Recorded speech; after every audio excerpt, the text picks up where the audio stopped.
స్తోత్రం స్తోత్రం కాపాడుతూ భద్రపరుస్తున్నవాడా స్తోత్రం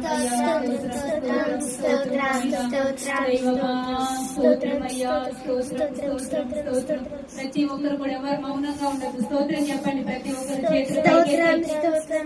చేతులు పైకెత్తి స్తోత్రం చెప్పండి. దేవుని ఆరాధించండి.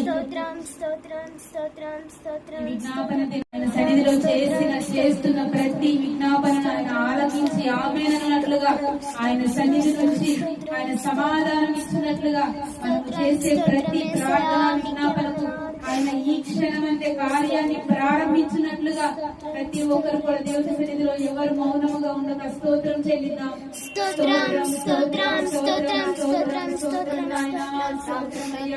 దైవమా స్తోత్రం స్తోత్రం స్తోత్రం స్తోత్రం స్తోత్రం తండ్రి స్తోత్రం నాయన కనికర స్వరూపి స్తోత్రమయ్యా స్తోత్రం స్తోత్రం స్తోత్రం స్తోత్రం స్తోత్రం నాయన స్తోత్రం తండ్రి కృపామయుడా స్తోత్రమయ్యా స్తోత్రం స్తోత్రం స్తోత్రం స్తోత్రం స్తోత్రం నాయన స్తోత్రం స్తోత్రం ఆయన ఆమేనన్నకై స్తోత్రం స్తోత్రం స్తోత్రం స్తోత్రం స్తోత్రం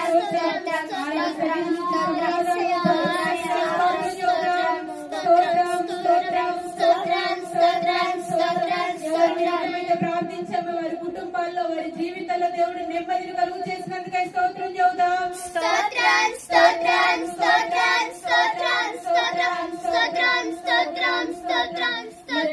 ఉపవాస కూడికలో కూడా నూతన సంవత్సరములో ఆయన మనల్ని ఏ విధముగా నడిపించనై ఉన్నాడు, నూతన సంవత్సరములో ఏ విధమైన నూతన మార్గాలలో వర్ధిల్లింప చేయనై ఉన్నాడు, ఆయన యొక్క ఉన్నతమైన ప్రణాళికలు మన పక్షాన ఏమై ఉన్నావో వాగ్దాన పూర్వకముగా తెలియచేయుటకు ఆయన సన్నిధిలో కనిపెడుతుండగా జీవితాలను నూతనమైన మార్గాల్లో నడిపిస్తూ నూతన మలుపు త్రిప్పి ఆయన నామానికి మహిమకారకులుగా అనేకులకి ఆశీర్వాదకారకులుగా ఉండినట్లుగా ఆయన ఒక నూతనమైన వాగ్దానాన్ని దయచేసి నూతనమైన మార్గాల్లో నడిపించి వర్ధిల్లింప చేసినందుకై స్తోత్రం చెబుదాం.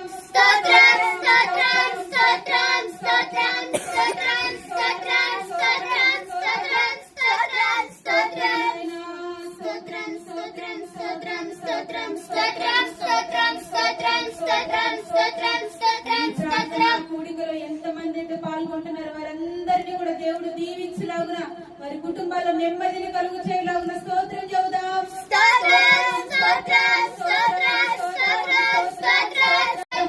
గతించిన ఈ సంవత్సర కాల దినములన్నిటిలో కూడా ఆయన కృపాక్షేమాలు తోడయించి నడిపించినందుకై స్తోత్రం చెబుదాం.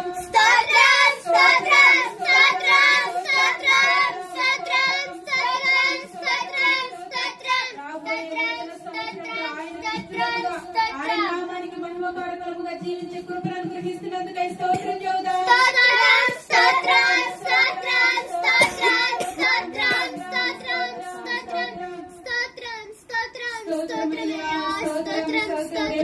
జరిగినటువంటి ఆఖరి దిన ఉపవాస ప్రార్థనను అదే రీతిగా పునరుద్ధానపు ఆదివారపు ఆరాధనను ఆయన నామానికి మహిమకరంగా జరిగిస్తున్నందుకై స్తోత్రం చెబుదాం.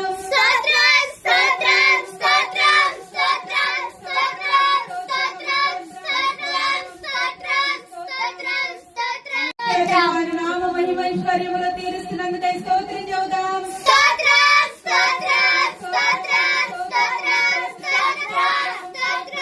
అనేకులు ఈ పరిచర్య విషయంలో సహకరించలాగున దేవుడు అనేకుల్ని ప్రేరేపించి లేవనెత్తలాగున స్తోత్రం చెబుదాం.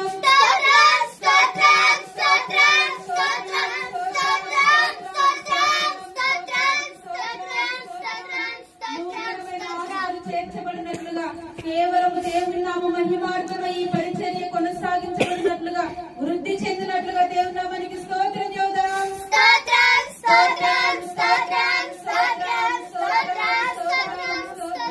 నామకార్థమైనటువంటి భక్తి కాదు కానీ యథార్థము కలిగి ఆయనలో జీవించే ఆయన నామ మహిమైశ్వర్యములో తీరుస్తున్నందుకై స్తోత్రం చెబుదాం.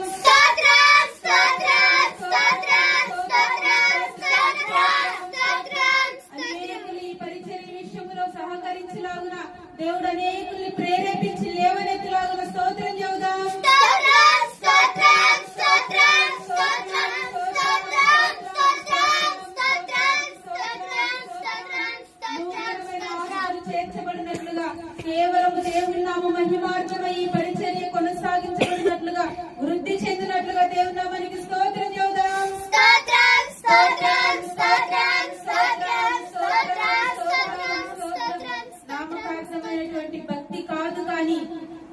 యథార్థము కలిగి ఆయనలో మహిమకరమైన సాధనాలుగా, బలవంతుని చేతిలో బలమైనటువంటి సాధనాలుగా మీరు వాడుకొని నాయన మీ నామానికి మహిమ తెచ్చుకోమని కోరుచున్న తండ్రి మీకు స్తోత్రాలు నాయన. ఒకరితో ఇద్దరితో ప్రారంభించబడిన ఈ పరిచర్య ఏకులతో విస్తరింపబడులాగా మీ కృప చేత దీవించమని కోరుచున్న తండ్రి మీకు స్తోత్రాలు. ఈ నామానికి మాత్రమే సమస్త ఘనత మహిమ ప్రభావాలు ఆరోపించుకోమని కోరుతుంది. యేసయ్య పరిశుద్ధ నామములో ప్రార్థిస్తున్నా తండ్రి. ఆమేన్.